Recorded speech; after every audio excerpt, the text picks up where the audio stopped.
ഇന്ത്യയിലെ മാവോയിസ്റ്റുകളുടെയും നക്സലൈറ്റുകളുടെയും ഏറ്റവും വലിയ ഭീഷണിയുള്ള അവർ ഭരിക്കുന്ന 4000 സ്ക്വയർ കിലോമീറ്ററുള്ള വലിയ കുറേ ഗ്രാമങ്ങളാണ് ഛത്തീസ്ഗഡിലുള്ളത്. എപ്പോഴും മാവോയിസ്റ്റ് ആളും സൈന്യവും പോലീസും തമ്മിൽ ഏറ്റുമുട്ടലാണ്. അതിനെ അവസാനത്തെ മാവോയിസ്റ്റുകളെയും ഉന്മൂലനം ചെയ്യുകയോ മനം മാറ്റം വരുത്തുകയോ ചെയ്ത് അവരെ സാധാരണ ജീവിതത്തിൽ കൊണ്ടുവരികയോ ചെയ്യുമെന്ന് അമിത്ഷാ കഴിഞ്ഞ ദിവസവും പാർലമെൻറ്റിൽ പറഞ്ഞതേ ഉള്ളൂ. ആ ഛത്തീസ്ഗഡിലെ പാവപ്പെട്ട ആദിവാസി ദളിത് യുവതികളെ കുട്ടികളെയും വ്യാപകമായി ബാലവേലയ്ക്ക് കൊണ്ടുവരുന്നൊരു രീതിയുണ്ട്. നമ്മൾ ഇപ്പോൾ ഛത്തീസ്ഗഡിൽ നിന്ന് നാരായൺപൂരിൽ നിന്ന് അവരെ കൊണ്ടുപോയത് ആഗ്രയിലേക്കാണെന്ന് പറഞ്ഞ് നമ്മളിവിടെ ബഹളം ഉണ്ടാക്കുന്നുണ്ടല്ലോ.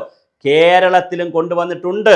11 കുട്ടികളെയാണ് കേരളത്തിൽ പെൺകുട്ടികളെയാണ് എത്തിച്ചത്. 11 പെൺകുട്ടികളെ കേരളത്തിൽ ഛത്തീസ്ഗഡിൽ നിന്ന് എത്തിച്ചിട്ടുണ്ട്.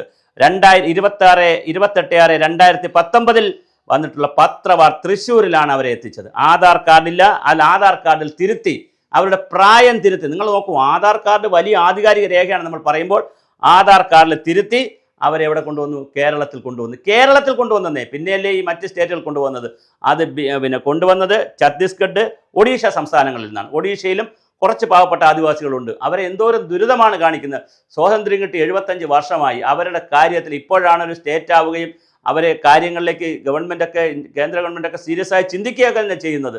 കുറേ പരിപാടികൾ ഇപ്പോൾ വരുന്നുണ്ട്. എന്തായാലും 11 പെൺകുട്ടികളെയാണ് തൃശ്ശൂർ റെയിൽവേ സ്റ്റേഷനിലെത്തിയ 18 പേരെ എത്തിച്ചിരുന്നു.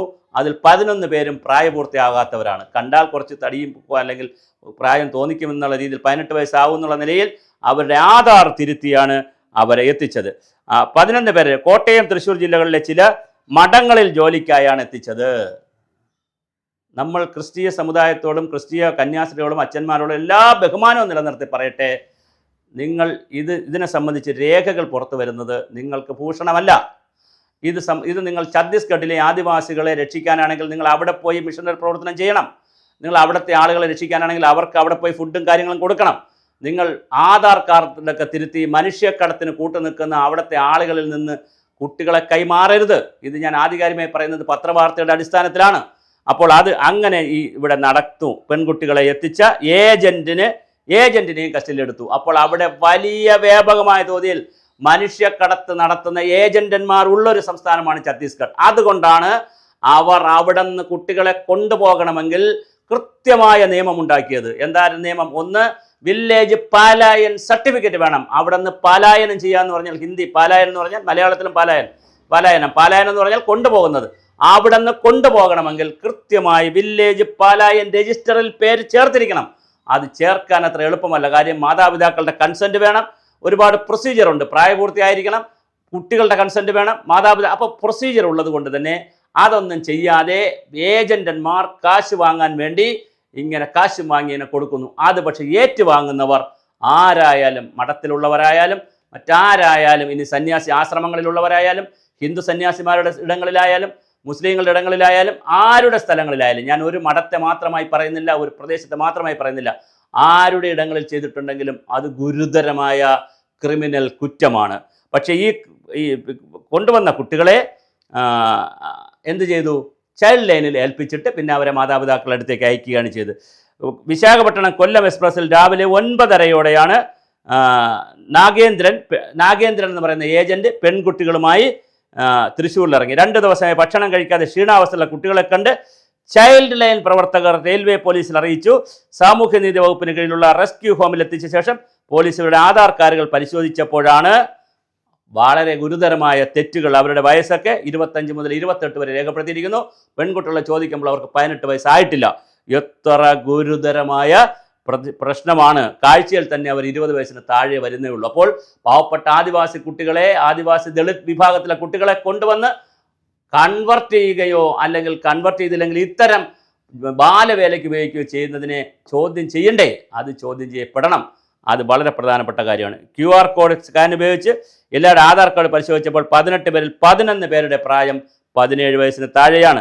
ഇവരുടെ വീടുകളിൽ വിവരം അറിയിച്ചിട്ടുണ്ടെന്നും ബന്ധുക്കൾ എത്തിയാലുടൻ കുട്ടികളെ കൈമാറുമെന്നും ചൈൽഡ് ലൈൻ അറിയിച്ചു. ഇത് 5 വർഷങ്ങൾക്ക് മുമ്പുള്ള കേരളത്തിലെ വാർത്തയാണ്. അപ്പോൾ രാജ്യത്താകമാനം ഈ ഒഡീഷയിലെയും ഛത്തീസ്ഗഡിലെയും പാവങ്ങളെ കൊണ്ടുപോകുന്നുണ്ട്. പല കാര്യങ്ങൾക്ക് ഹ്യൂമൻ കടത്തായി കൊണ്ടുപോകുന്നു, മതം മാറ്റുന്നതിൻ്റെ ഭാഗമായി ചിലയിടത്ത് കൊണ്ടുപോകുന്നതായി പറയുന്നു, അതിന് രേഖകളില്ലാത്തതുകൊണ്ട് ഞാൻ ആ ഭാഗം പറയുന്നില്ല, ആക്ഷേപമായി പറയുന്നില്ല. ബാലവേലയ്ക്ക് തീർച്ചയായും കൊണ്ടുപോകുന്നു. ഇത് ഗൗരവതരമായ വിഷയമാണ്.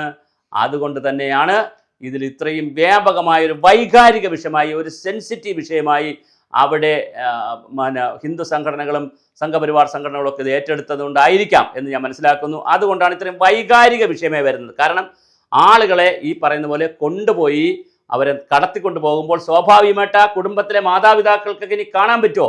ഛത്തീസ്ഗഡിലെ കുട്ടികളെ ഏജന്റിന് പൈസ കൊടുത്ത് കേരളത്തിൽ കൊണ്ടുവന്നാൽ, അല്ലെങ്കിൽ ആഗ്രയിൽ കൊണ്ടുപോയാൽ, ഏതെങ്കിലും സ്റ്റേറ്റിൽ കൊണ്ടുപോയി ഏതെങ്കിലും ഒരു മഠത്തിലോ സന്യാസി ആശ്രമത്തിലോ അല്ലെങ്കിൽ ഒരു പള്ളിയിലോ അല്ലെങ്കിൽ എവിടെയാവട്ടെ ഒരു ഹോട്ടലിലോ എവിടെയെങ്കിലും കൊണ്ട് നിർത്തിയാൽ ജന്മകാലത്ത് അവർക്ക് തിരിച്ചു പോകാൻ പറ്റുമോ? ഒരു കാലത്ത് അവർക്ക് തിരിച്ചു പോകാൻ പറ്റില്ല. അവർക്ക് മാതാപിതാക്കൾക്ക് കുട്ടികളെ കാണണ്ടേ? അവർക്ക് ഈ പൈസ കിട്ടുമോ? വലിയ ചൂഷണമാണ്, അടിമത്വമാണ്. ഈ അടിമത്വവും ചൂഷണവും പുറത്തു വരും, എന്നായാലും പുറത്തു വരും. ഇതൊക്കെ പുറത്തു വരുമ്പോൾ നമ്മൾ ആരും അസൂയപ്പെട്ടിട്ട് കാര്യമില്ല. കന്യാസ്ത്രീകൾക്ക് അവിടെ കയറിയവർക്ക് ഡോക്യുമെൻ്റ് കൊടുത്ത് ജാമ്യം കിട്ടട്ടെ, അതിൻ്റെ കേസ് അവർ ആ രീതിയിൽ പറയട്ടെ. അതേസമയം ഇത്തരത്തിലുള്ള ശ്രമങ്ങൾ ആരുടെ ഭാഗത്തുനിന്നുണ്ടായാലും സംഘടിതമായി അതിനെ എതിർത്ത് തോൽപ്പിക്കേണ്ടതാണ്. അതിൽ മതവും ജാതിയും വർഗവും വർണ്ണവും പറ്റാത്ത രാഷ്ട്രീയവും കുത്തിക്കെട്ടി നമ്മുടെ ബാല്യങ്ങളെ ദുർബലപ്പെടുത്തരുത്, ബാല്യങ്ങളെ നശിപ്പിക്കരുത്. അവർ പഠിക്കട്ടെ, വളരട്ടെ, അതിനുള്ള സാഹചര്യം എല്ലായിടത്തും ഉണ്ടാകട്ടെ. ഇതാണ് നമുക്കിത് ഈ വിഷയത്തിൽ പറയാനുള്ളത്. നമ്മുടെ റിസർച്ച് ടീം, ഇൻവെസ്റ്റിഗേഷൻ ടീം കാര്യങ്ങൾ ഇങ്ങനെ പരിശോധിച്ചെടുക്കുമ്പോഴാണ് ഇതൊക്കെ കിട്ടുന്നത്. ഇതാരോടും എതിർപ്പ് പറയുന്നതല്ല. ഒരു സംഘടനകളോടോ ഒരു മതസംഘടനകളോടോ ഒരു ജാതി സംഘടനയോടോ ഒരാളോടും എതിർപ്പുള്ളതുകൊണ്ട് പറയുന്നതല്ല. പക്ഷെ നമ്മുടെ നാട്ടിലെ പച്ചയായ പൊള്ളുന്ന യാഥാർത്ഥ്യം എന്ന് പറയുന്നത് ഇങ്ങനെ നിൽക്കുകയാണ്. അത് തീർച്ചയായിട്ടും നമുക്ക് പ്രോത്സാഹനകരമല്ല.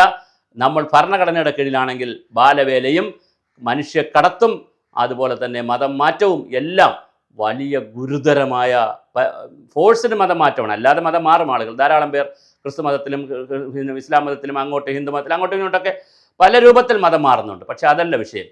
ഹർവാപ്പസി എന്നൊക്കെ പറഞ്ഞ് ഒരുപാട് രൂപത്തിൽ മാറുന്നുണ്ട്. അതൊരു വിഷയമല്ല. പക്ഷേ ഇതൊരു പ്രധാനപ്പെട്ട വിഷയമാണ്. തീർച്ചയായും കേരളത്തിലും 2019 സംഭവിച്ചു, ഇപ്പോഴും പലയിടത്തും ഇത് സംഭവിച്ചുകൊണ്ടിരിക്കുന്നു. ഇത് പിടിക്കപ്പെടുമ്പോഴാണ് വാർത്തയാകുന്നത്. അതുകൊണ്ട് തന്നെ നമുക്ക് ഛത്തീസ്ഗഡ് വിഷയത്തെ ഒരു കേവലം 2 കന്യാസ്ത്രീകളെ അറസ്റ്റ് ചെയ്ത വിഷയമാക്കി മാത്രം ചുരുക്കിയാൽ പോരാ. ഇതൊരു ആഗോളമായിട്ടുള്ള തന്നെ അല്ലെങ്കിൽ ഇന്ത്യയാകെ നടക്കുന്ന ചില പദ്ധതികളിലുണ്ട്. പക്ഷേ അതിൽ നമ്മുടെ പാവം 2 കന്യാസ്ത്രീകൾ ചെന്ന് പെട്ടത് പോയതാണോ എങ്കിൽ കഷ്ടമാണ്. അവർക്ക് പെട്ടെന്ന് തന്നെ ജാമ്യം കിട്ടട്ടെ.